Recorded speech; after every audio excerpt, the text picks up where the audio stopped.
Ritenete importante incontro questa sera a Treviso con gli industriali? Beh, questa sera incontrerò gli industriali, quindi la rappresentanza di tutto il Veneto, e li incontrerò per parlare di economia, per parlare di attività produttive a 360 gradi e anche per esporre le nostre idee rispetto al tema disoccupazione, ma non solo. Sulle banche, questo pomeriggio sarà questo il nodo probabilmente del confronto con gli industriali. Che cosa dirà il Presidente? Come li rassicura? Beh, io sono sempre convinto del fatto che le banche più radicate sono sul territorio, più servizi saranno in grado di dare ai nostri cittadini.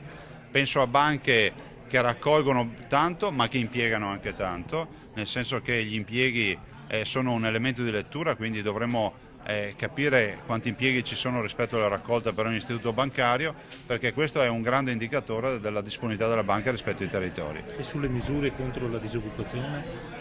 Beh, la disoccupazione è un dato inquietante perché in Veneto dall'inizio della crisi abbiamo perso circa 153.000 posti di lavoro, il che ci fa capire che dovremmo affrontare il tema importante dell'accesso al credito, perché comunque le nostre aziende non ci chiedono assistenzialismo, ci chiedono di potersi indebitare perché credono nel loro business aziendale.